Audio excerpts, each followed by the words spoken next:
Welcome everyone to the 41st Virtual Roundtable on Measuring Corruption. I am your host as usual, Joseph Pocha Alvarez, and I'm very happy to be presenting today, introducing Alexey Konov, whom I had the pleasure to meet last year in Vienna for a meeting on anti-corruption.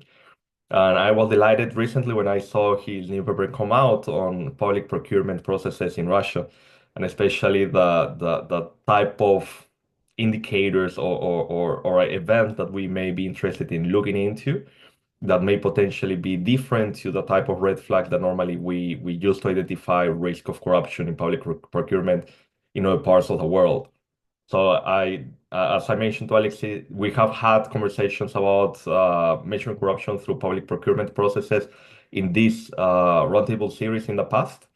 But every time that we move forward, we recognize different dimensions or different environments, so more specific things that we need to look into.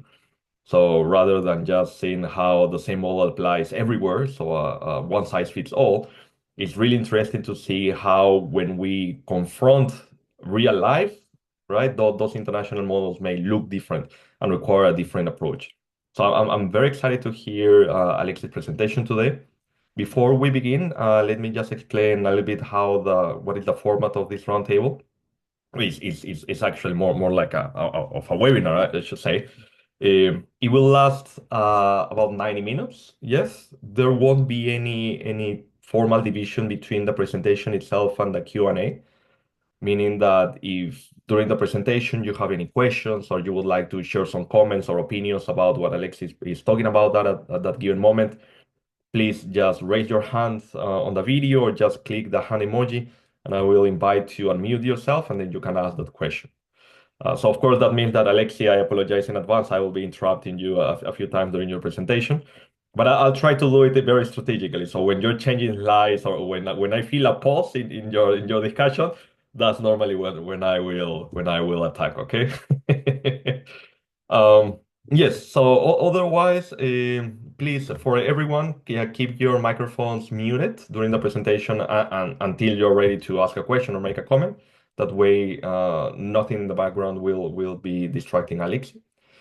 And yeah, that is it. Oh, and just one more thing. So if you do participate in the conversation, make sure that the first time if you could just say a couple of lines about yourself to begin with, right? So right before your question or comment, just tell us where you're from or what is your affiliation, so that way we can get to know each other a little better.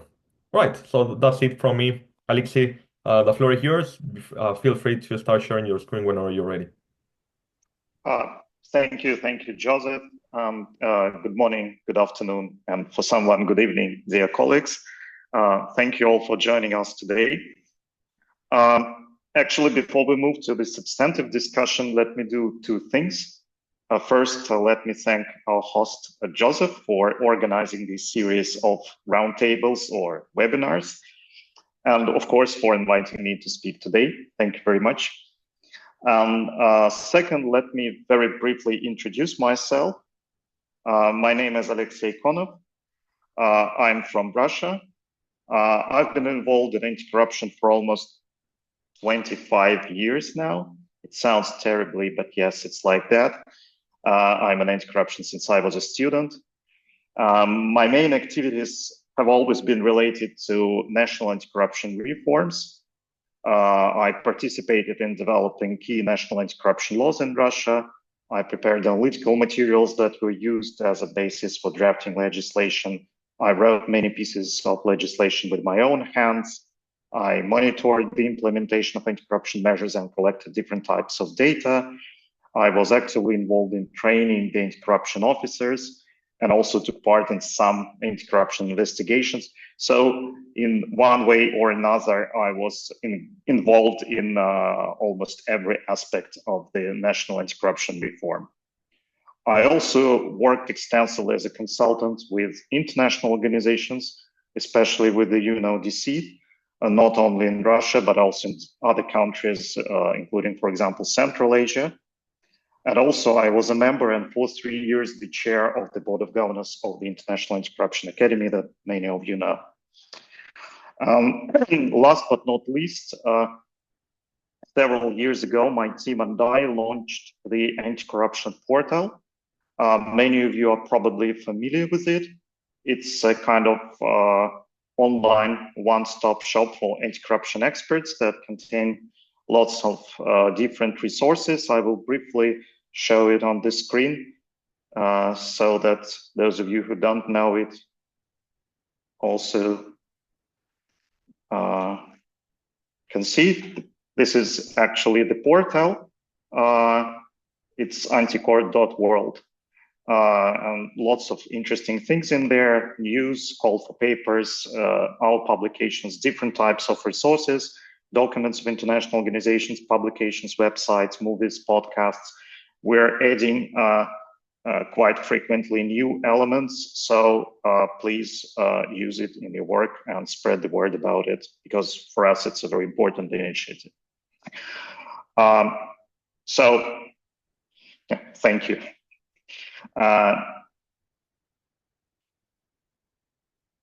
With regards to corruption in procurement that we're going to discuss today, I've been working on this topic also for quite a long time. For example, almost 5 years ago, my team and I, we developed a catalog of improper practices or undue techniques that unscrupulous customers use to extract corruption rents from public procurement.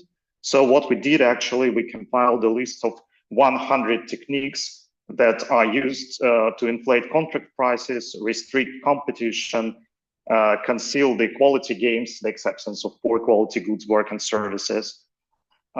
Unfortunately, I believe this catalog is still relevant today, and not only for Russia, but for many countries, because these 100 undue techniques, and many more of them, of course, are widely used around the world. So if you're interested in this catalog, you can also find it on the portal. It's the SSRM paper, so it's can be freely accessed. You can find the link on the portal. And this year, in the beginning of the year, my longtime colleague, Natalia Gorbacheva, and we published an article in Public Integrity. The article devoted to Russian public procurement reforms.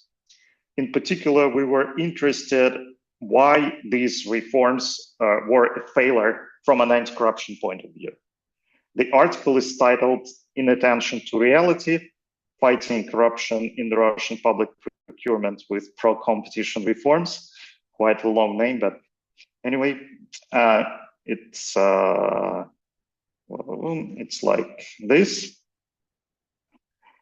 So again, if you are interested, please let me know, because I guess that free access to this article has come to an end, but I can share with you some the text if you're interested in it.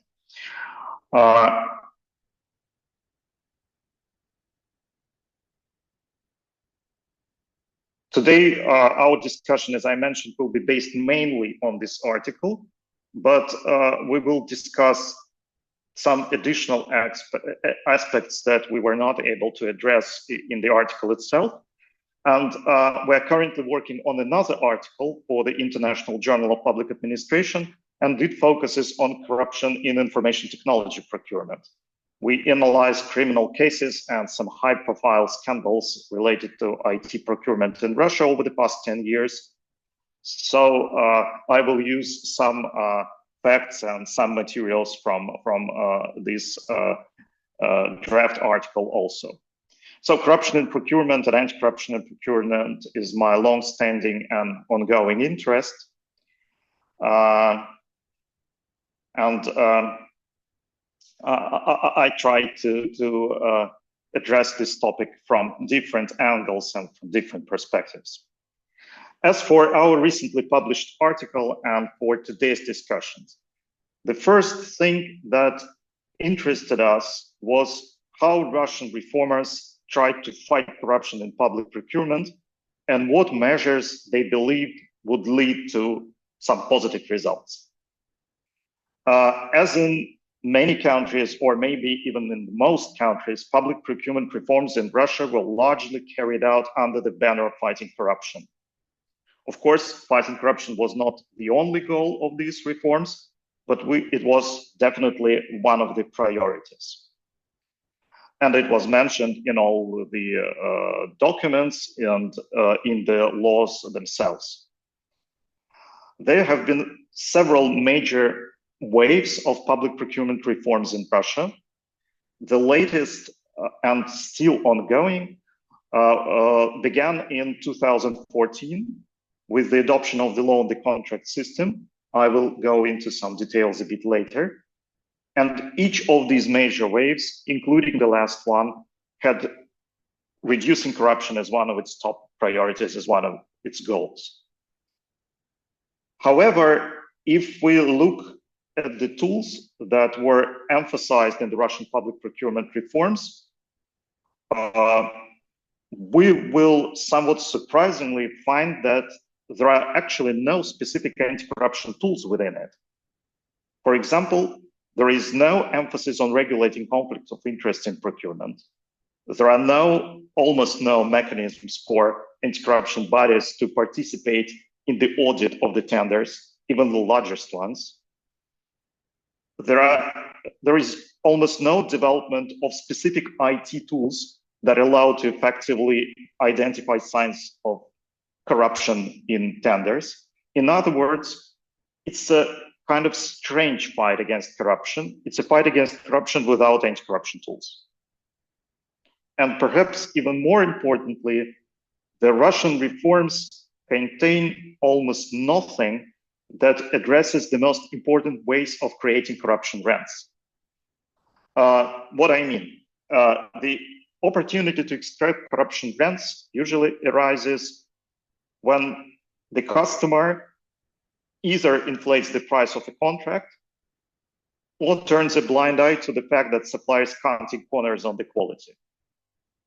So these are the ways how corruption rent is generated. But these aspects, these weaknesses have been largely ignored by the Russian public procurement reforms. So they were held under the banner of anti-corruption, but they did not include specific anti-corruption tools, and they did not address the most important aspects from the point of view of generating corruption rents. So what did these reforms focus on? To be very brief, they focused on three aspects. The first one is increasing transparency. The second one is limiting the discretionary power of customers. And third one is improving accountability. Let me show you the slide.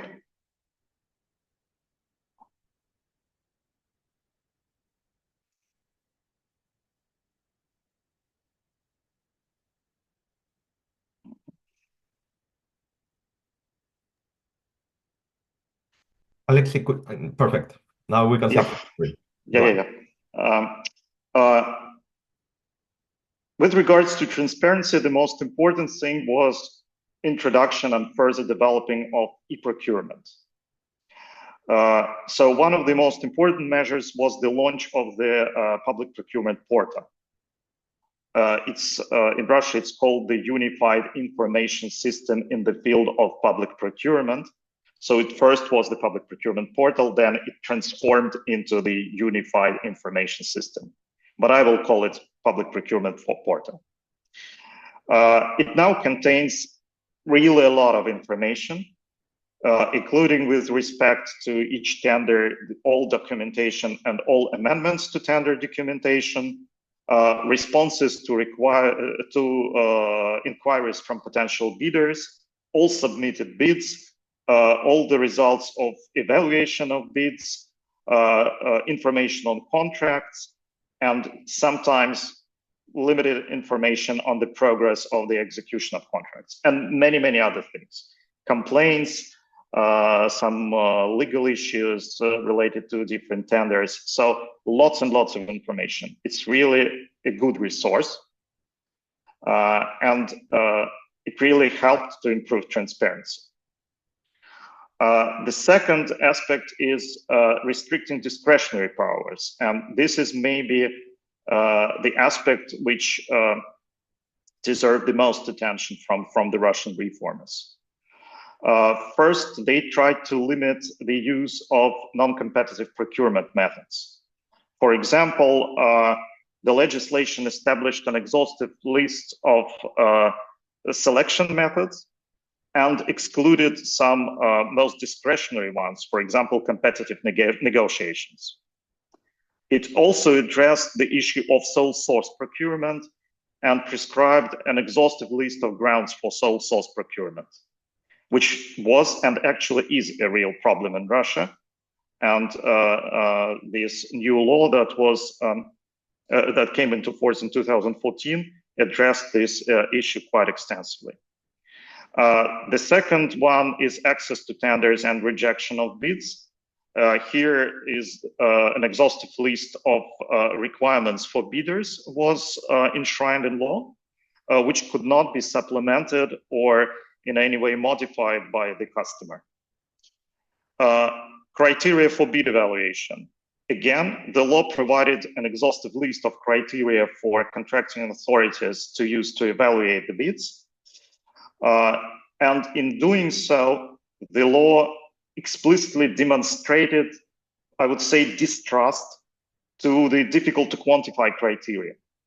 So it mainly encouraged customers to use the least vague criteria, the price, which led to some rather negative consequences in the Russian public procurement because it made much more difficult for the customers to buy goods, works, and services of high quality because all the competition became the price competition. But in Russia, yes, the public procurement is mainly price-oriented. And this is one of the important consequences of this new law. And the fourth aspect is actually the subject matter of procurement, of actually what is being bought. The law attempted to prevent the tailoring of procurement documentation, which is also a real problem, not only in Russia, but in Russia also. It prohibited mentioning some technical specifications, specific trademarks, trade names, patents, and in general imposing very specific requirements on the goods, work, and services and on bidders. So the technical specifications should be kind of general. It cannot be too specific, but at the same time, it cannot be too general. It's a very difficult issue. There are lots and lots of provisions in law and in some other documents concerning this aspect. But the idea was to prevent the tailoring of tender documentation. And finally, accountability. The first and maybe during the last 10 years, the most important element is the role of Federal Anti-Monopoly Service. In Russia, oversight in public procurement field was entrusted to the Federal Anti-Monopoly Service. And the Federal Anti-Monopoly Service was empowered to investigate compliance with procurement legislation and also to handle bid protests from the bidders. And the second element in accountability is actually the bid protesting procedure, which was also strengthened very much. It existed before, but it was rather weak. Now, bidders and potential suppliers are allowed in specific cases to appeal to the Federal Anti-Monopoly Service against violations by the customer of the different procurement rules. Mainly, of course, they complain about, again, tailoring the tender documentation, concealing the information about tenders, things like that. So about some practices that limit the competition. So they can file a complaint to the Federal Anti-Monopoly Service. Federal Anti-Monopoly Service handles it, and it can stop every procurement, every tender, if it sees that there are some violations of the public procurement rules.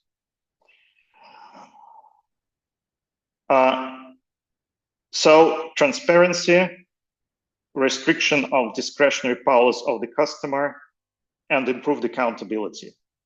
These were three main things that the Russian procurement reforms focused on. The law, you can see it on the screen. I will not read out the entire long name. We know it as the Law on the Contract System. It came into force in 2014. Since that time, it was amended dozens of times. And there are lots of other bylaws, regulations, rules, and so on and so forth that go into more detail on some of the provisions of the law. The public procurement regulation in Russia is now really complicated. It contains hundreds and thousands of rules, and there were years when the law was amended dozens times per year. So it's a kind of complicated system. But all these, the focus on these three aspects remain, actually. So it's all in all, after all these amendments, after everything, it's about transparency, limiting the discretionary powers, and improving accountability. Interestingly, when I say that the reforms focused on competition, it's important to make another caveat. The pro-competitive scope of the reforms was also largely limited. The reforms were not aimed at generating competition. So the law was not encouraging some new companies to engage in public procurement. Rather, the law and the reforms were aimed at protecting competition. So they were aimed at preventing unscrupulous customers from restricting the existing competition. That's why there are so many rules on about discretionary powers. That's why there are so many rules about transparency. It's not about encouraging companies to work with the government. It's about limiting the corruption ambitions, I would say, of unscrupulous customers.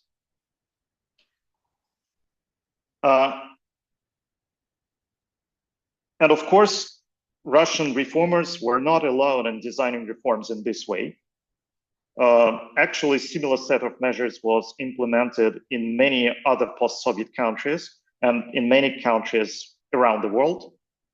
And this was largely due to the fact that this specific approach to public procurement reform was promoted by international organizations. I will not go into it in details. We can discuss it if there are some questions about it. But in this article, in our article, we, for example, provide links to the materials from the OECD, and Russia actively cooperated with the OECD in the time when the law was drafted. It was long before the war in Ukraine. It was even before the Crimea events. So Russia was going to become the OECD member and cooperated with the OECD actively and listened very carefully to the recommendations by the OECD. And the recommendations by the OECD on public procurement reforms were mainly focused on competition, on improving competition and protecting competition. So in many documents of international organizations, not only in the OECD documents, competition was presented as a kind of silver bullet that will help to overcome many problems, including problems with corruption. We did not discuss in the article how justified this view is, and I will not discuss it here also. There are serious doubts in the literature that competition has an anti-corruption effect, but in the materials of international organizations, there were no doubts. It was promoted really like a silver bullet for fighting different troubles of public procurement systems in developing countries, including corruption. At least Russian reformers and many other reformers in post-Soviet countries, they accepted this view as an axiom. What interested us more was actually the disregard for the real context, the disregard for the initial conditions in which the reforms were carried out. I will stop sharing it for the moment. So what is interesting about the Russian approach is that it can only be applied in very specific conditions.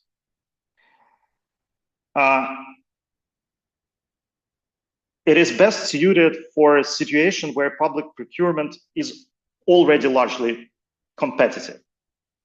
For example, for the situation when most procurement segments and for most types of procured goods and services, and for most public customers, there are at least several really competing potential suppliers that are able to perform the contract in good quality. So there is already some competition, and it should be protected from unscrupulous customers. If this is the case, the state could really focus on preventing individual cases of corruption, individual cases of manipulating tenders by making the procurement transparent, by confining them to some kind of framework of highly detailed procedures, by allowing participants to complain if any cases of abuse still occur. So if there is already good competition, then the proposed set of measures could probably help to preserve it or even enhance it, and at the same time close some opportunities for corruption. But let's imagine the different initial context. Let's imagine that competition is already seriously flawed or even does not exist.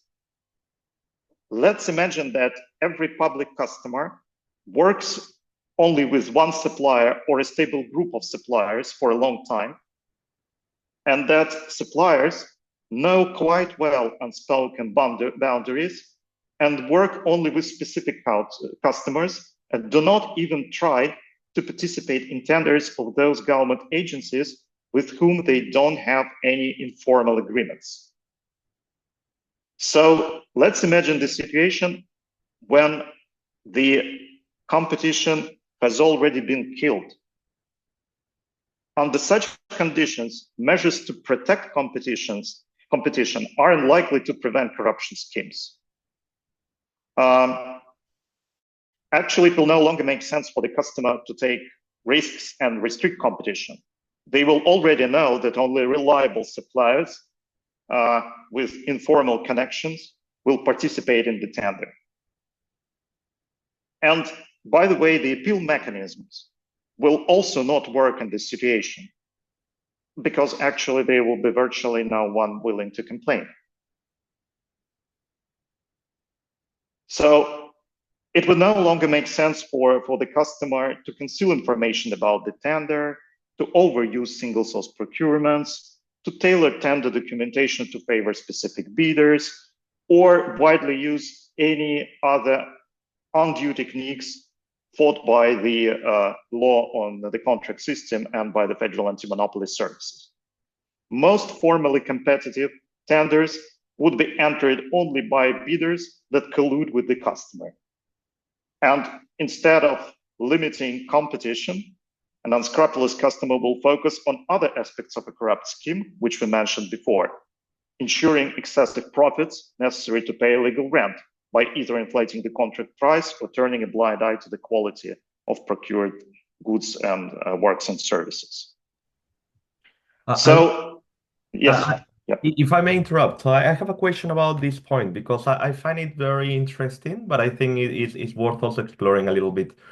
So you mentioned about the existence of informal agreements between suppliers and customers, right? And I really think it's very insightful that point that you made about how these regulations in paper they are meant to I guess we might say, preserve or protect competition. But of course, if you cannot protect what doesn't exist, right? So first, there needs to be some competition to be protected to begin with. When you mention informal agreement between these different actors, so private actors and different agencies, could you give us a little bit of details about how that looks like in the Russian context? Because so we may think about potentially informal contacts because they belong to the same social groups, or because they the people are connected through social interactions. But potentially in different contexts, we have also observed potential for violence to be inflicted to newcomers, for example, for companies that try to enter into industries or engage in contract with agencies with whom they haven't done this in the past. So I'm curious about what exactly are these informal barriers that would exist for other companies for example, try to participate in an award in a bid with a new agency, let's say, right? Um, well, yeah, thank you for the question.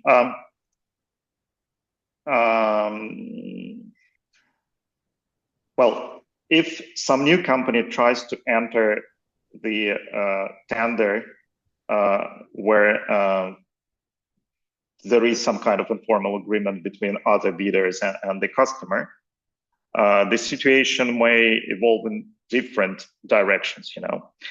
If it is a small company which does not have any high-level trends, then it can be approached quite directly by the representatives of the customer, and they will say that this company will have problems. They will have problems even if they win the contract. They will not be able to receive money for this. The customer will not accept the goods, work, and services provided. There are lots and lots of opportunities for a customer to do so, in fact. They will, meticulously look into every detail of technical specification. They will just single out every small mistake and every small difference between the technical specification and the result. And you will be implementing this contract forever. So the contract may become a real problem for a supplier. Sometimes they approach this unexpected bidder, let's call him like that, even with threats, yes, because they have some, especially if we talk about, for example, law enforcement agencies, law enforcement customers. So they could be direct threats, but usually there are no threats. Usually they explain that it will be very difficult for them to implement the contract if they still insist on implementing it. So they also can be approached in another way. They can be actually asked for kickbacks and bribes. So the customer may propose the same terms and conditions as applied to other loyal, let's call them loyal bidders. Usually they propose a bit harsher conditions for a newcomer, of course. Yes, it's a payment for entering the market, but it's also one of the approaches. If this new unexpected bidder is well connected and has high-level friends, then the situation is much more different. Then there will be negotiations. I saw some of these situations in the documentation. It's looked very interesting. Sometimes this newcomer is allowed to enter this market because the customer cannot object to the higher level friends of this new bidder. Then he's allowed to participate. Sometimes he's allowed not even to participate, but actually to win everything For example, if we're talking about some kind of information system, sometimes you see the change of the supplier. First, one big company wins every tender, then something happens. You can usually see it in the public procurement documentation. Usually it's a close win by some other company. And after that, this new company begins to get every tender with regards to this information system. So different directions depending on who this unexpected bidder is. So I know we're branching out a little bit, and we're gonna get back to the main conversation in a minute, but I find this fascinating. So I'm also wondering if this means that there is also space or room for private actors, so the representatives of these companies to negotiate among themselves. So in the same way that we identify cartels in other countries, for example, for a potential newcomer to negotiate privately with the other dominant company within the market that they're trying to enter. Is that a thing? Yes, sure. It's the same as in other countries. I just don't discuss it because it's a usual thing. Yes, of course, cartels do exist in Russia also, and of course, maybe it's the easiest way for the newcomer to enter the market to talk first to one of the loyal, reliable suppliers. But if we're talking about tenders with corruption, in any case, it should be discussed with the customer. Mm-hmm. So even cartels are usually, as far as I know, are organized under the supervision of the customer. You cannot be a member of the cartel without discussing this issue with the customer. Because in fact, it's the customer who organizes the tenders in a specific way. In Russia, we call it chess game. It's chessboard because the customer puts figures on the chessboard and decides who wins what tender. So without the customer, it's possible, but not in every public procurement segment and so on and so forth. So usually it is discussed with the customer, but maybe it will be discussed not by the newcomer, but by one of the established companies. They can say, we need this guy because blah, blah, blah. Can we include him in our team? So yeah, it's also possible. Yeah. Great, thank you. That's very insightful. Thank you for sharing. Welcome. Many of these things we will discuss, I guess, in our article, the new article on criminal cases in IT procurement, because there are lots of stories like that about these informal negotiations, about not letting newcomers to become a part of these corrupt tenders and so on and so forth. So there are different undue techniques that are used by the customers to deal with such issues. So yeah, it's kind of interesting. Back to the main discussion.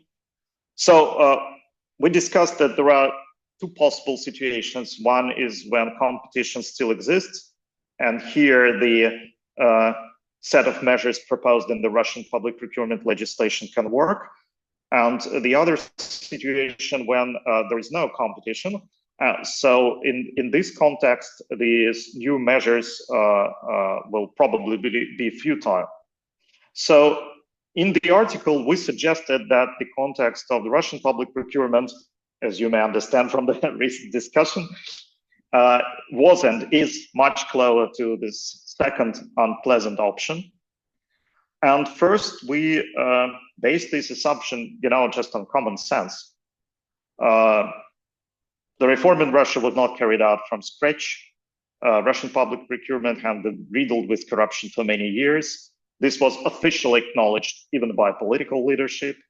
So even without taking into account many other factors, it could be assumed that by the time the new wave of reforms began, corruption had already largely killed competition. And for us, it was very surprising that such a simple assumption had not occurred to the reformers and had not made them think about the ability of their approach to deliver actually any results. So if this first assumption about the initial context of the Russian reforms is correct, then it would be logical to make a second assumption that the set of measures proposed in the law on the contract system and in the reforms of 2010s in general did not bring any significant results, either in terms of competition or in terms of fighting corruption.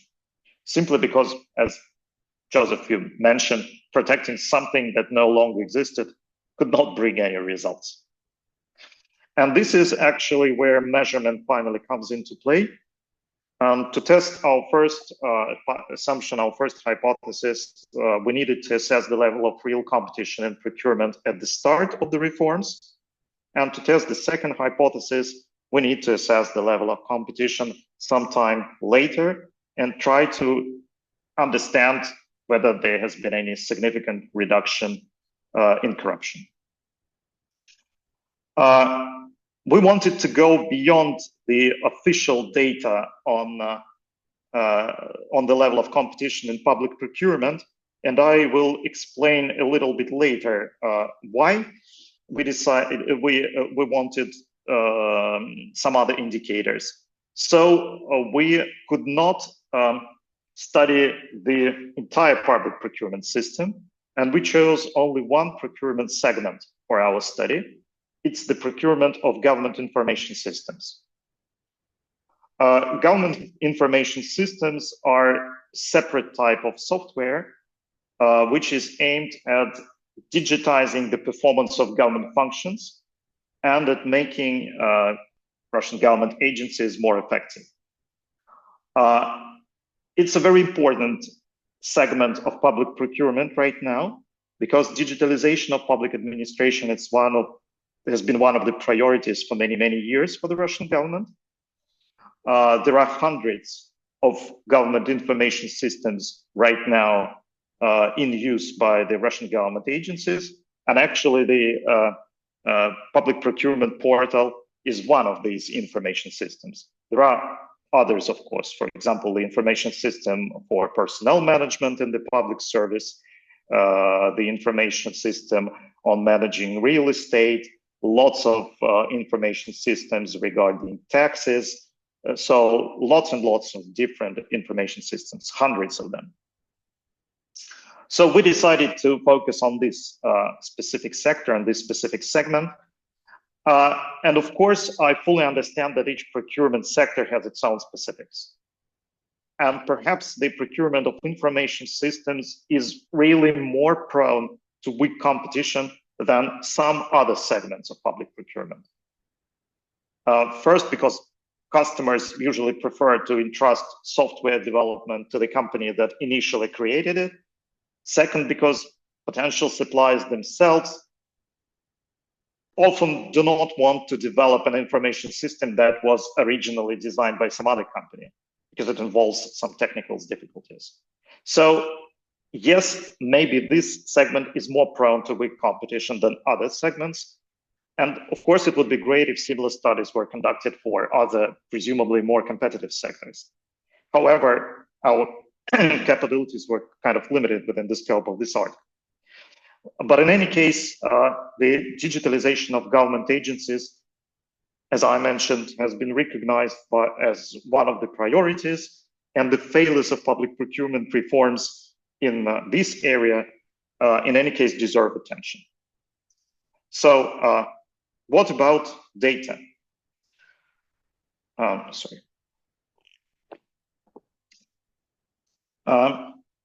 We focused on two periods. The first one is a 3-year period from 2011 till 2013. We used it as the starting point. It's the period preceding the adoption of the new law on the contract system. The period when, actually the period of those initial conditions of the starting situation that we discussed. And the second period we took is 2017, 2019. It's the period when the first results of the reform could be expected to manifest themselves. And actually, we had to exclude the period after 2019 from the analysis, because starting from 2020, too many force majeure circumstances appeared. First, it was COVID pandemic, and then the war in Ukraine. And these two big events distorted to a significant extent the rules of data publication in Russia. So it's more difficult now to find the relevant data in the public procurement portal. And as well, it distorted the approaches to public procurement regulation.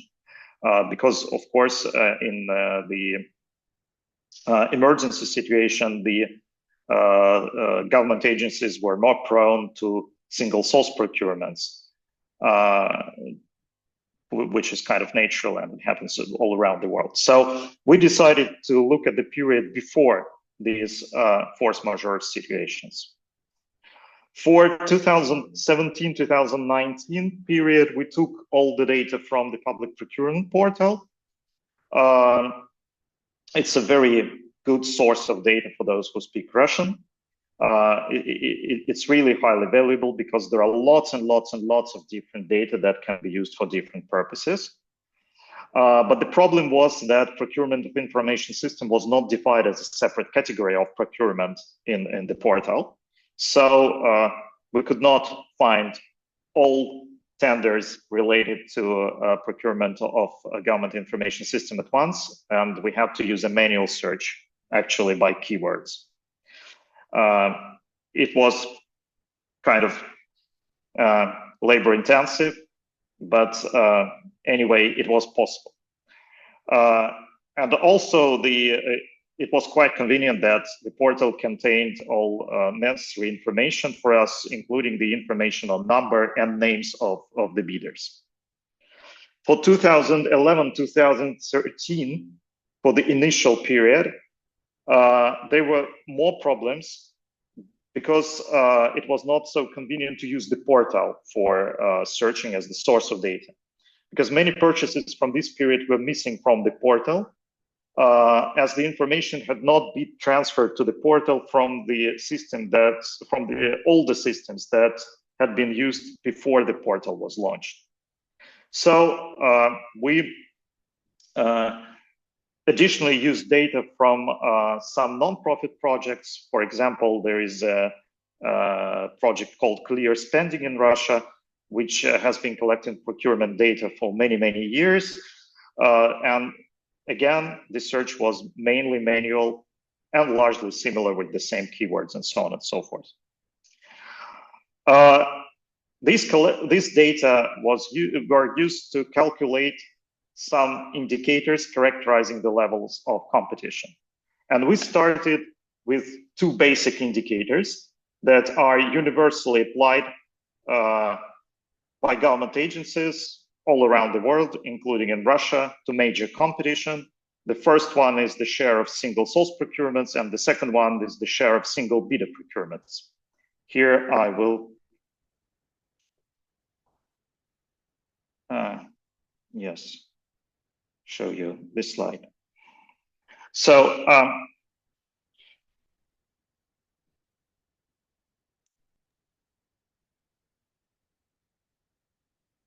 yes, first we looked at. Sorry for interrupting. You're not sharing your screen right now. Not sharing. Okay, so it's yeah. Yeah, the wrong button. Now, is it okay? Yes. Can you just put it in full screen? Yeah, I'm trying. Yes. Thank you. So yeah, the first two indicators were single source procurements and single bidder procurements. I will not explain them because everybody understands what they mean.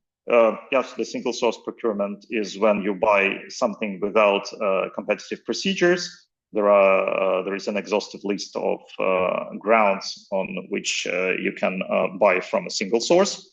single bidder procurements is single bidder procurement. Single bidder tender is a tender when which is competitive, but only one bidder participates in it.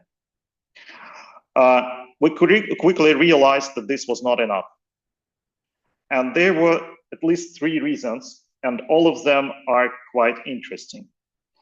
The first one is maybe a little bit specific for Russia, but it's a very important aspect for IT procurement, including the procurement of government information systems. In Russia, government agencies have long been empowered to create subordinate organizations. For example, state unitary enterprises. So, for example, you have a tax authority. The tax authority can establish some state-owned enterprises.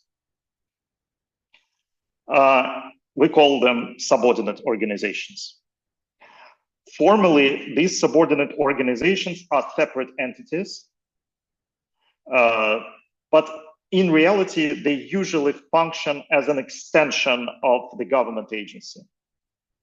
For example, they usually perform certain works and services for that agency. Quite often, these organizations receive subsidies from government agencies to perform certain works and to provide certain services, but sometimes they still have to participate in public procurement procedures and in tenders. They don't like it because the mechanism through subsidies is much more convenient for everyone, including from the corruption point of view. But sometimes they have to participate in tenders. But when a subordinate organization participates in a tender, it actually always wins, no matter how many competitors it has. So, in other words, formally, any tender where the subordinate organization participates may look like competition, but in reality, procurement in this case is simply a mechanism for distributing funds to the subordinate organization. So there is no competition. So if you see a subordinate organization taking part in the tender, you already know who wins this tender. So we added this indicator, the share of procurements from subordinate organizations. The second reason is a bit more complicated, and to illustrate it, I would like to show you information about 2 tenders which are related to one of the information systems. This information system is particularly interesting because it's a human resource management system for the Russian public service. And this system included an anti-corruption component. So one of the most important parts of the system was actually a module for anti-corruption departments within government agencies. So it's a system that was intended to be used in the fight against corruption. Now we can look how the public procurement of the anti-corruption information systems look like. So this is the first tender. Here's the name, procurement method, open competition, perfectly competitive, as you can see, the price. But the most important thing is bidders. There were 2 bidders, Quarta VK and Quarta. Do they seem very similar to you? They're kind of identical, right? And this is no coincidence. These organizations are closely related. Actually, the founder and the CEO of one of them, of Quarta, is the CEO of Quarta VK. So they are legally connected. From the formal point of view, this tender is perfectly competitive. It goes into government statistics as a competitive tender. But in fact, there is no competition here. Let's move on to the second tender. Again, here, our beloved Quarta LLC and some other organization, the Research Center for Information Technologies. Now the names are different. everything seems fine, but it's not. And as you can see, there are 4 years between these two tenders. Yes, the first one is 2014, the second one is 2018. So the tender of 2018 looks better than the tender from 2014. But in fact, it's perfectly the same, because the founder and the CEO of Quarta is the CEO of the Research Center for Information Technologies. And actually, for quite a long period of time, all tenders for this particular information system were won either by Quarta or by Quarta VK or by the Research Center for Information Technologies. And most of them were perfectly competitive from the formal point of view. So what is also important, Joseph asked about collusion. This is not collusion, because when we speak about collusion, there are independent organizations that have to negotiate with each other to come to some terms. Here, there are no actually separate organizations. Here we have different faces of the same organization. In fact, it's the single bidder procurement. But from a formal standpoint, it's a competitive one. So we tried to calculate another indicator, the share of tenders in which these related organizations participated. We consider it organizations related if one of the bidders was owned by another, if they had the same CEOs, if the founder of one organization was the CEO of the other, if the bidders were owned by close relatives, and so on and so forth. So there were many different criteria. Alexey, And, if I may ask you about this point, because I find it very interesting, not just theoretically based on the indicator, but also in terms of data collection. How do you go about finding this information for a large number of contracts? Actually, it took quite a long time, and we went, just tender by tender.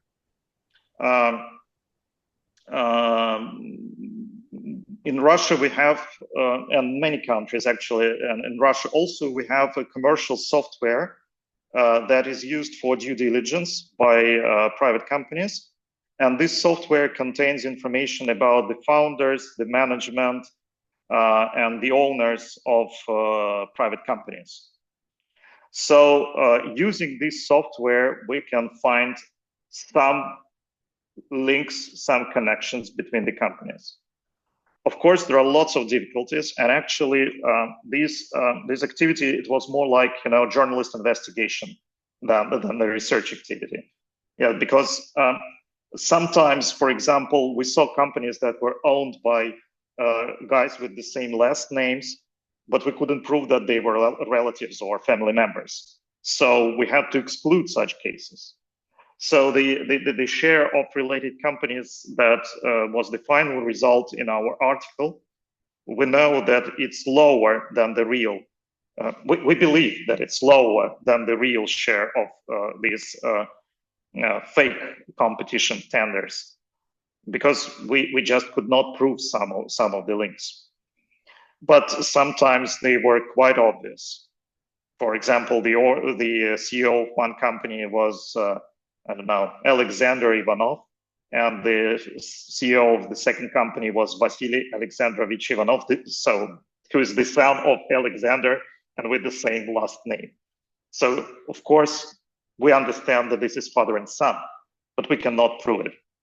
So we did not include it in the article, but for ourselves, we understood that the share of such tenders is even bigger. So yes, it's more like journalist investigation. That's very interesting. I was just thinking that to a degree, I guess that also tells us a little bit about the rate of laziness among people who engage in this type of activities, right? Because I'm thinking within, a household or at least extended family, many members of the same family don't share exactly the same surname, right? One we start including a little distant, more distant relatives, and of course, if we start talking about close professional associates, potentially is a lot harder. With this parallel with investigative journalism, I think is quite accurate. But kudos for the effort. I mean, this is quite substantial. Thank you. Yeah, about the laziness, that it helped us a lot, and it helps us a lot that corruption in the highly corrupt countries is quite lazy, I would say. Yeah, because there is no use make much efforts to conceal the corrupt deals. They're everywhere. Nobody believes that there will be somebody who will analyze hundreds and thousands and hundreds of thousands of tenders. So, but at the same time, as you can see from the slide, the bidders become less lazy, because in 2014 there were 2 quartas, and in 2018 there was Quarta and Research Center for Information Technologies. Not so obvious. So they become less lazy. And of course, they use relatives with other surnames. They use friends. They use former colleagues, and many other techniques. And sometimes, of course, we are unable to prove that these companies are related. We understand that they are, but we can't prove it. Just between parentheses, because this is not perfectly related, but it sounds to me that there may be potentially an idea for a different paper here, comparing how across different countries, how obvious some of these schemes are in terms of public procurement as Yep, a yeah, I proxy think that will indicator be of interesting. Yeah, corruption. state competition in different countries. Yes. Yeah, great stuff. Thank you. Please. Um, yeah. The bad thing about this indicator is that we were unable to calculate it for 2011-2013 period. One of the main reasons was that for that period, the information on tenders did not include tax identification numbers for companies. So without the tax identification number, we cannot unambiguously identify the bidder, because there could be dozens of companies with the same name.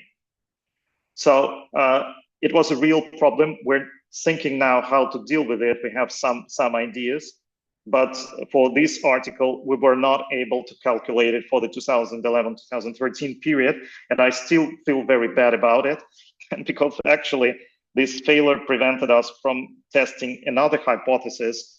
Our assumption was that due to increased regulatory attention to competition and to the number of bidders, the number of single bidders tenders decreased, but the number of fake competition tenders increased.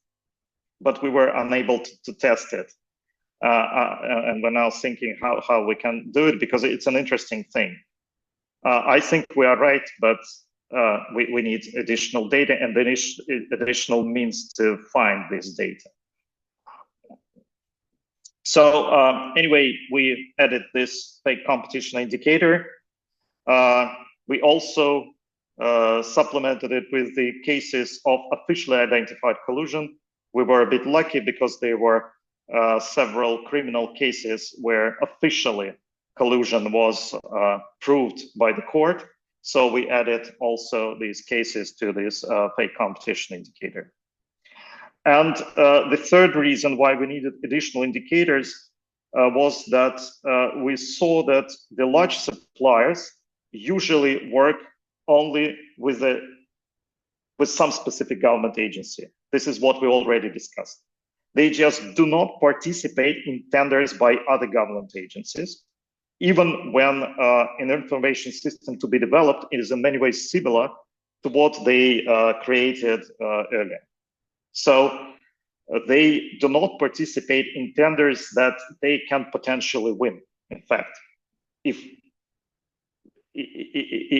we put corruption aside. So we wanted to measure this stickiness the share of suppliers who participate in tenders held by only one government agency. So we added the last indicator, which we call binding to customers. The final results, you can see them in the table. Here, the total numbers of procurements that we were able to find was around 400 for 2011-2013 and around 450 for 2017-2019. But I should add that the tenders for the last period, 2017-2019, were much more expensive than for the first period. The share of the sole source procurement is actually almost the same. The single bidder procurements, here we can see quite significant difference. So the share of single bidder procurements fell by 10% by 2017-2019, and maybe this is a part of the trend that I mentioned. Maybe the single bidder, maybe there were less single bidder procurements in 2017-2019 because of the increased attention from the regulators. Procurement from subordinate organizations stayed the same. Fake competition, as I mentioned, we were not able to measure for 2011-2013, but even with our, I would say, over-conservative approach, the share of these fake competition tenders in the last period was 12%, plus 2% tenders with officially proven collusion. 12% is quite a lot. And as I mentioned, we do believe that this share is much bigger because here we actually measured only those lazy guys. Binding to customers. It was another surprising and very telling indicator. In 2011-2013, 78% of the suppliers did not go to tenders of other government agencies, so they participated only in the tenders of one government agency. And this indicator stayed almost the same for the 2017-2019. It's about 74%. So procurements with flawed competition, they were over 50% for 2011-2013, even without including the fake competition tenders, and they were more than 50% for 2017-2019. But even the more telling indicator is the value of contracts awarded through these tenders with flawed competition. It was around 70% for both periods. 70% is really high. It means that 70% of all the money that were allocated for developing government information systems were distributed through non-competitive tenders. So the conclusion actually is that, at least in some important segments of the Russian public procurement, competition was already remarkably weak when the new law was drafted and when the new measures were introduced. And it means that the initial conditions were unfavorable for the proposed competition protection measures, and that actually the reform could be expected to fail. And indicators related to 2017-2019, they support this hypothesis. They were 5 years of zealous application of the law on the contract system.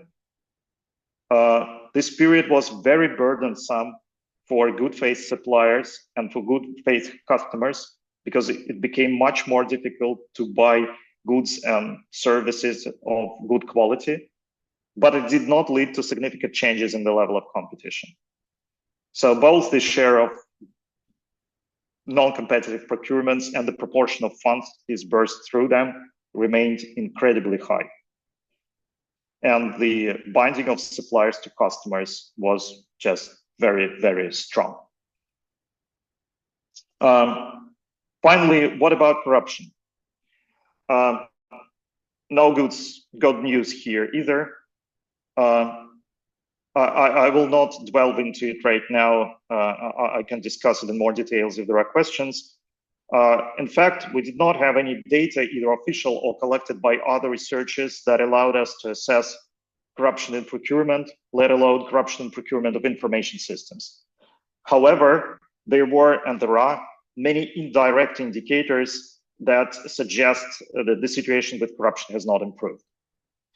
I will highlight very briefly three aspects. First aspect is the reaction of the Russian political leadership.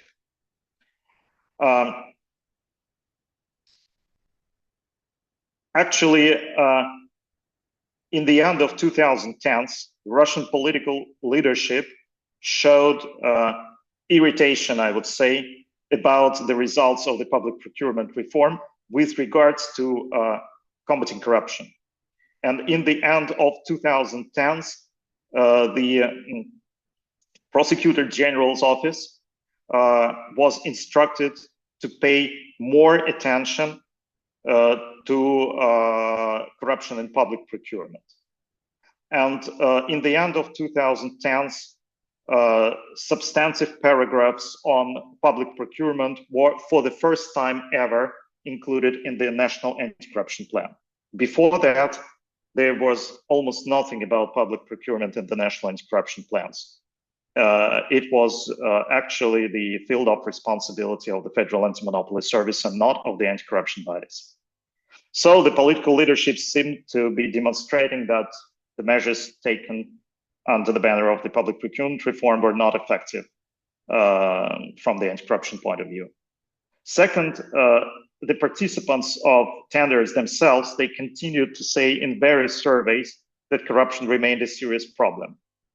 And nothing in their responses indicated that the situation had fundamentally changed. They mentioned that conflict of interest was a great problem. They mentioned that connections between suppliers and customers were a great problem.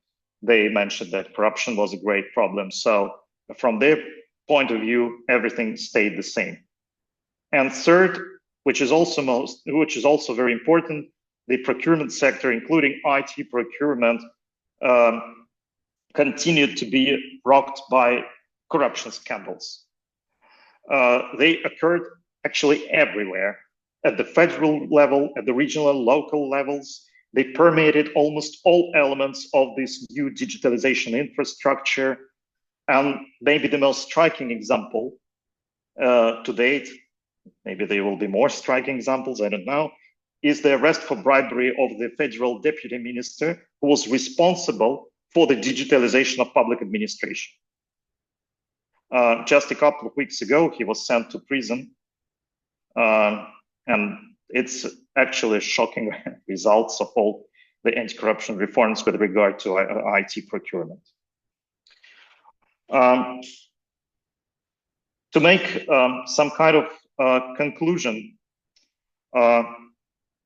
why this particular approach to reform actually was chosen. This could be discussed forever, but I would like to focus maybe on, again, on 3 points. The first thing is something I've seen in almost all reformers throughout my career in anti-corruption. It's a complete, I would say, misunderstanding that, among other factors, the success of a particular approach to reform depends on the initial state of the system being reformed. So it's quite a simple assumption that the same set of measures can be very successful in one context, but absolutely useless in another context.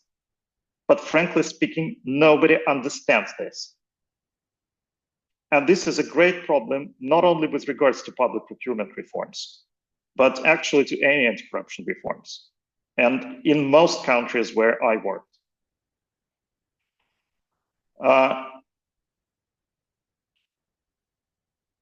So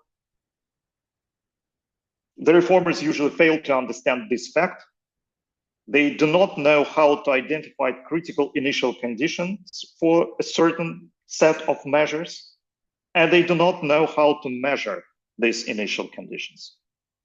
And they just do not have in their heads the very idea that this initial context should be studied and measured.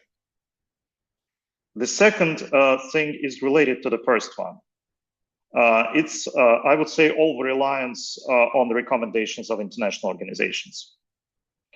Unfortunately, international organizations, of course, without having such intentions, often encourage this disregard for reality and this, I would say, context blindness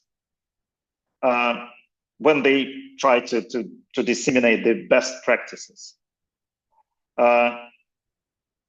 Using our example, the positive impact of competition on reducing corruption, the usefulness of increasing transparency and limiting the discretionary powers have been indeed presented in the documents of international organizations as an axiom.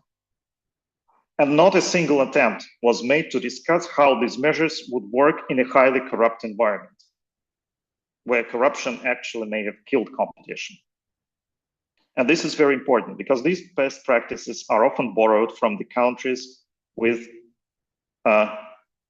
different levels of corruption and with different structure of corruption, I would say. And when they are transferred to the countries like Russia or any post-Soviet countries, they just don't work because the initial conditions are absolutely different. And the third factor, the two first factors are more kind of theoretical. The third factor is more practical, I would say. Unfortunately, it's departmental interests. Because in Russia, starting from the 90s, the field of public procurement was in the hands of the Ministry of Economic Development and later the Ministry of Finance and the Federal Anti-Monopoly Service. The positions of Ministry of Finance and the Federal Anti-Monopoly Service differed in many respects, and all the laws, including the law on the contract system, was, a product of compromise between these two agencies. In the end, Federal Anti-Monopoly Service was more successful. It succeeded in incorporating their principles into the law on the contract system. And the Federal Anti-Monopoly Service was jealously guarding its sphere of influence. As I briefly mentioned, the anti-corruption bodies did not take part in the public procurement reform for many, many years. They were led to enter the public procurement reform only in the very end of 2010s, when it was kind of too late. And then the COVID pandemic came and everything changed. And what is interesting is that at those rare events when the anti-corruption specialists were invited to discussing the public procurement rules and public procurement legislation, they were kind of against it because they mentioned that this legislation will not help fighting corruption and that this legislation was missing the target because it was, I participated in it and I remember it. We tried to say that it was more important to address the issues of contract pricing and quality control, because it's where the corruption lies, actually. It's in the contract pricing and quality control.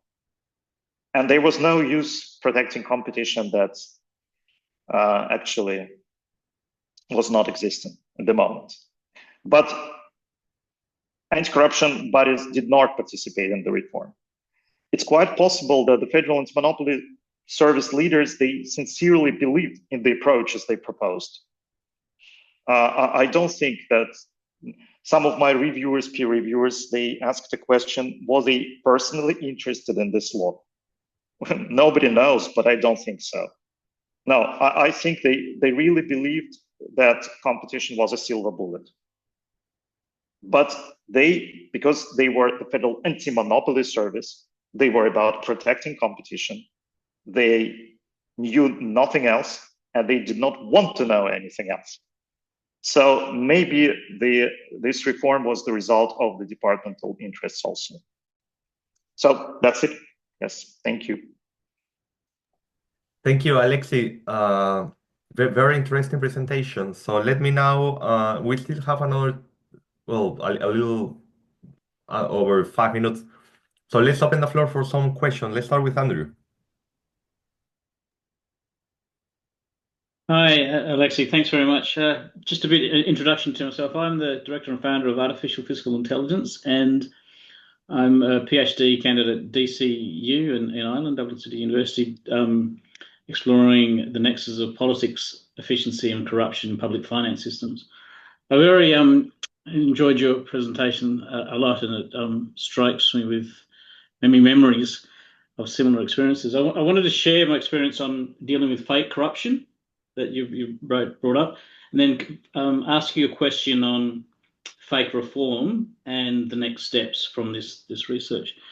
So on the fake corruption, I've seen it in other countries as well, a fake competition, and recently we've been able to get access to the full database of a country, of all the procurement in the country, compare it with the full accounting data set as well over 10, 13 years, and we see this. And we've developed indicators that pull out these sorts of ideas of fake, very similar to yours. So one was repeat contracts. How many contracts get repeated for the same purpose? So like you had an IT contract, the same firm keeps winning the same contract year after year. Then you have multiple contracts. The firm keeps dominating the contract awards for a particular department or ministry or country. Then we have contract execution rates. How we'll start to look at downstream impacts. When they win the contract, how easy is it for them to spend the contract? How easy it is for them to invoice? How is it easier for them to get paid? Those sorts of things come out. We also have indicators of the percentage of contracts as a total of contractable expenditures, those sorts of things. And then we're now starting to get into looking. What you've done is you're looking at the firms, what the estimated tax is from winning all these contracts and what tax they've actually paid, and you start to see all sorts of shadow corrupt networks. So it's not just in procurement; it's also in tax. Like that. So very fascinating. But it links to this fake reform. Is it fake reform? Misguided reform? For me, I think the question is, there's a lot of those early reforms may not have achieved the results. I think they probably reduced some petty corruption, did nothing about upstream grand corruption. It was all decided in the budget time. But it does, all this electronic information makes it very easy, and I think you were indicating the tools are really important, that this information, you have to fall over yourself to find, to find evidence of misprocurement when you start looking at the data. So the question is, first, were those reforms genuine in effort, or were they considered more fake reforms? And secondly, what are the next steps to utilize this information internally inside government versus outside government? Because it's very different. You've been using data, publicly available data. When you're inside the tent, you can access internal confidential data, which opens things up immensely. But I think all these indicators that you're talking about and the links between all those are really, really important. So just open that question of next steps and using these tools is over to you. Thank you very much. Yes, the first question, what was it the genuine effort? Well,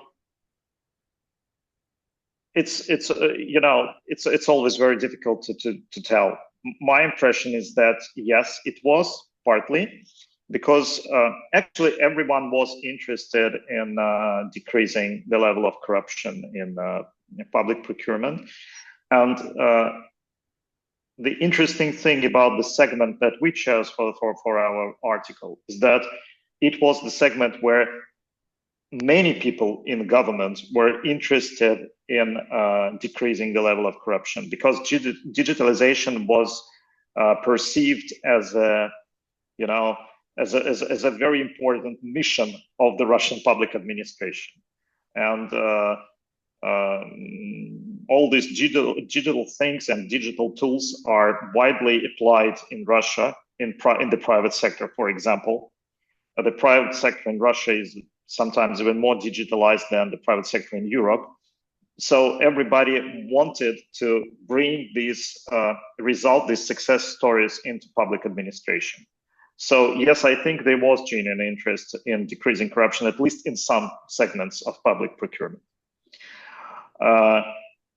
It's the same story with military procurement, actually.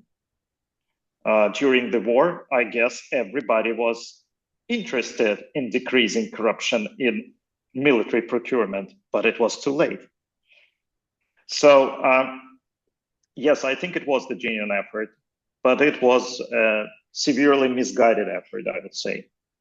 So it was just a very, very, very wrong recipe from my point of view. With regards to the next steps, it's a really difficult question, because right now in Russia, the anti-corruption reforms, they almost stopped, I would say. There are lots of law enforcement actions, but not so many activities in the field of improving legislation or proposing some new approaches to the reforms and so on and so forth.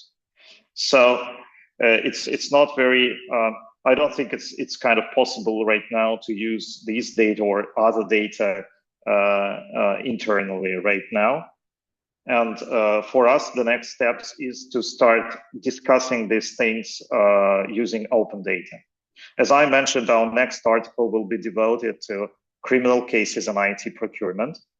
And this is also a very interesting subject, because first we will try to show how the corruption looks like in IT field. So what schemes are used, what undue techniques are used, how it is organized, and so on and so forth.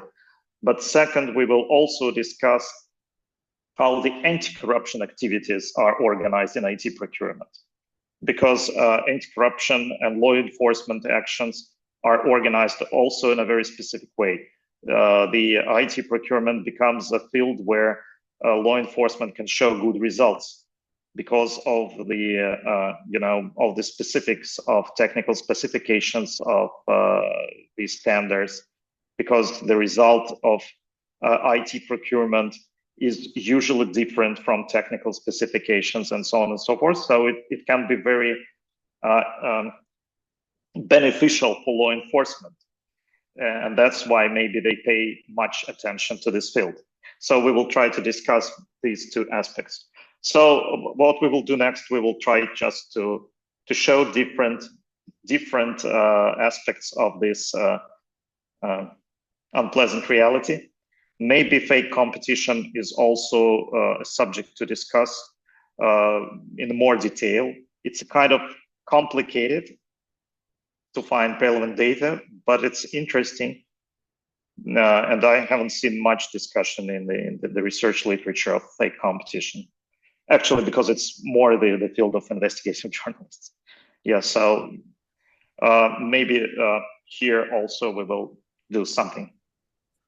So let's collect the next couple of questions, because we just reached the time. But if Alexey is fine, we can have a few more minutes to answer the remaining questions. So, Katharina, would you like to go first? Yes, thank you very much. First, just a few words who I am. I have a background in policy development. I've worked for government in anti-corruption for many years. And I've also done research and lots of trainings. And that's basically where I come from and into this discussion. Well, first of all, thank you so much. Very fascinating presentation. Thank you, Alexey. And I have a whole list of questions that I could ask, but I'll just select one since there are time constraints. And I was thinking, because I have a background in development policy and development cooperation, and usually when you go into these kind of reforms, regardless of the sector, I mean, I don't know if you are familiar with power analysis, where you actually go into an effort mapping the different actors which have power over a certain situation and who can affect positively or negatively the outcome of whatever that you're trying to achieve. And when I listened into your presentation, I started listing all these powerful actors. You had the Federal Anti-Monopoly Service, you had the buyers and the bidders, you have the anti-corruption authorities, different political actors, international agencies, and you have this push and pull and shove, and everyone, you know, having different interests and trying to affect often, I suppose, with good intentions, but they try and affect, they have interests and opinions as to what is being planned and what is being done. Do you know if was this ever discussed as part of the reforms? You know, mapping actually all these interests and actors and how to manage, you know, that sea of different actors who have an interest and opinion? Well, yes, thank you for the question. I will answer it briefly, but in two parts. The first part is about Russia. Now, in Russia, nobody discussed it actually, because anything happens, you know, spontaneously. So some government agency is responsible for some reform. The government agency develops the reform, then fails. Then the political leadership is angry with this government agency, and they try to bring in other government agencies who deal with some aspects of this field. So they bring in other government agencies, they begin to compete with each other. There is some kind of result out of this, then political leadership is angry with everybody. So it usually works like this. There is no system, there is no systematic mapping. No. In Russia, it was like that. And what I saw about the reforms in many other countries where I took part as the international consultant, it's all the same in most countries. The second part, which is also, I think, very important, is that is how we teach actually the anti-corruption professionals and the reformers from other fields. We usually tell them about different anti-corruption tools, but we do not tell them how to implement the reforms. It is here where we should discuss all these things that you mentioned. Mapping, and the things that I mentioned. Mapping, assessing the initial conditions, thinking about context, measuring indicators which are relevant to assess this context, and things like that. I can tell you that in Russia, the anti-corruption reformers and me also, we knew nothing about it. We just, when we started the anti-corruption reforms and when we developed the first pieces of anti-corruption legislation, we were just reading the documents by international organizations and some literature about the laws in other countries, but we knew just nothing about how to build up this reform process. And I think this is a very important thing to teach the anti-corruption professionals and policy guys, but we do not do it effectively right now. I think so. So yes, this will be the answer. And yeah, one more thing. It's related to what Andrew was asking me. Another subject that we wanted to work on is these departmental interests in the reform, because actually in this article there was a bigger part on this, but due to volume constraints, we should have got rid of this. And the reviewers, they mentioned that does not fit very well in the article. You should write a separate article on this. Okay, so we got rid of this, but this thing is very interesting because it ended up very interestingly in Russia. Just a couple of seconds, because actually the Federal Anti-Monopoly Service was responsible for the reform. Then in the end of 2010, anti-corruption guys were invited to the reforms. And then when the the next stage of these reforms also failed, the anti-corruption guys were chosen as a scapegoat. And it was mentioned everywhere that all these burdensome reforms and all these troubles of suppliers and customers are because of these anti-corruption guys who wanted to control everything. And that was very, sad, because we did not want to control everything. It was not our idea, but anti-corruption was finally a scapegoat. So it can also be a good topic for the article. Thank you. Alexander? Yes, thank you, Joseph. Hi, Mr. Konov. So, Alex, I used to work with the Belgian government anti-corruption, and now I work at the Belgian Development Cooperation Agency. I have a question, but it's a political one, so I'm risking myself. So bear with me. I will be very brief. In the current context, of course, Russia is under a lot of pressure. I think it's obvious for many countries under pressure, but I think also Russia. What is the impact of that pressure on procurement? I would imagine, and it's a hypothesis, that actually the Russian government is much more careful with procurement. There is not that much space for waste anymore. That would be what I imagine, but I'm curious to have your view on it. I'm aware this is a very political question, so just any answer that you're comfortable with is fine, of course. Thank you. The fair answer is that I do not have enough data on what is going on right now.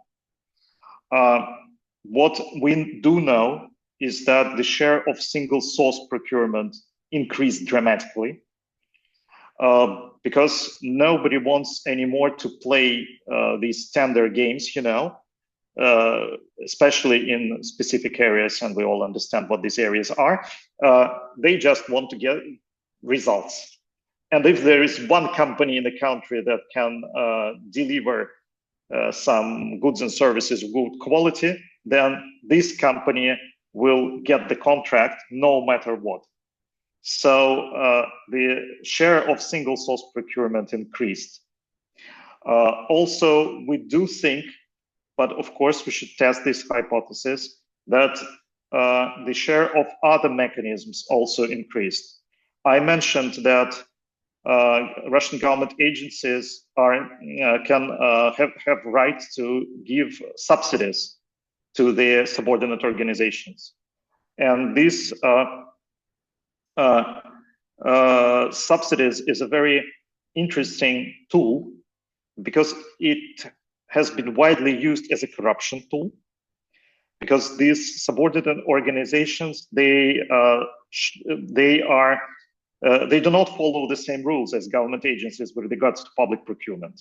They have more freedom with regards to tenders and public procurement. So the quite widespread scheme was to give a subsidy and to the subordinate organization, and then subordinate organization procures everything the government agency needs. So we do think that the share of subsidies also increased. So right now, I think that non-competitive practices in general, their share increased. With regards to corruption, of course, political leadership in Russia is obviously angry with corruption in certain sectors. Defense and military is the perfect example. It's a kind of open information. We have lots of prosecutions of the high-level military officers, most of them for criminal offenses in procurement. And we have a new team in the Ministry of Defense, which actually was maybe in the first place responsible for organizing the process in a different way. But here, again, I do not know the current data and the current state of affairs, because it's very difficult right now to study these issues. Well, I believe in corruption. I think that corruption will survive even these efforts. When corruption is so widespread and so strong, it's very complicated to to decrease it when you are angry with it. So that will be the answer, I guess. We have one more question, Chitra. Please go ahead.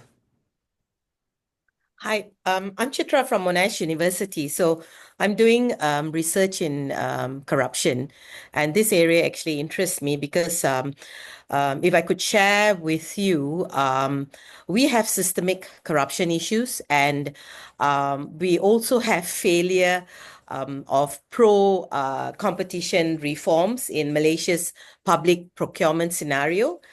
Somewhat mirrors, I guess, the challenges that I'm listening to you in Russia. But my query here is that the idea of bid rigging actually still persists despite excellent laws that Malaysia has come up with, especially the Malaysian Anti-Corruption Act. And research actually shows that 70% of graft complaints are tied to procurement. In Malaysia, we use the word graft because under the Act, it's the term graft that is used. So, the thing that I want to understand is that it has actually been said that even the best policies fail without integrity. So when we talk about reforms, would it be through strengthening enforcement, maybe adopting, more reforms where the prosecution collusion is concerned, or adopting beneficial ownership clauses? And the other issue that I have is the cultural institutional issues. In Malaysia, one of the greatest challenge that we have would be political interference and the challenge to actually foster ethical leadership. So how do we actually go about dismantling the patronage network and actually create genuine competition? Because even if we look into your procurement, is that even possible? That's what I'm actually wondering. Thank you very much. Thank you. It's a question for $1 million. I don't know. I was trying to find an answer to the question, how can we combat corruption effectively for my entire professional life?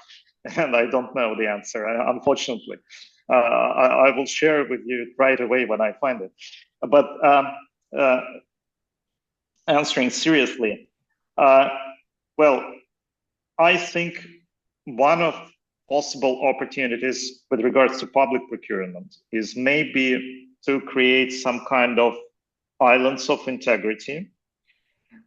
Sometimes political leadership is interested in making some public procurements, some segments of public procurements less corrupt.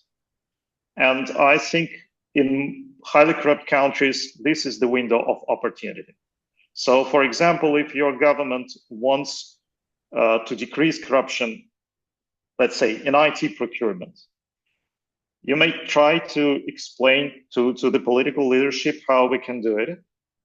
And maybe some tools, some successful measures that work for this island of integrity, they will be borrowed by other segments of public procurement and so on and so forth.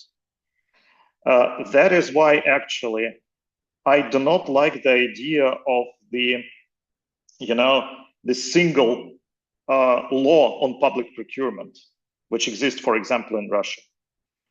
Because we regulate public procurement in different sectors and in different segments with the same measures. Buying, I don't know, pens and pencils for government agencies is the same as buying the overly complicated government information systems. The procedures are absolutely the same, but I do think that they should be different. And the difference between procedures for different sectors will, from my point of view, will leave more space for combating corruption, because we will be able to try some more better tailored measures.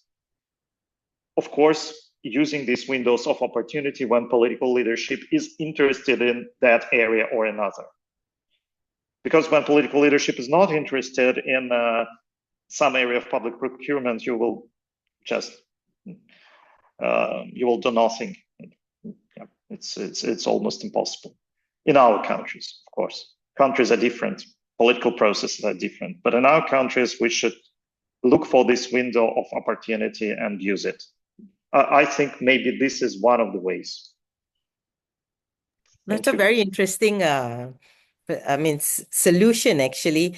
Malaysia actually, under the current government, adheres to what we call the Madani principle, which is basically a value-based principle. So it will be quite interesting to explore this in the current leadership. Thank you very much.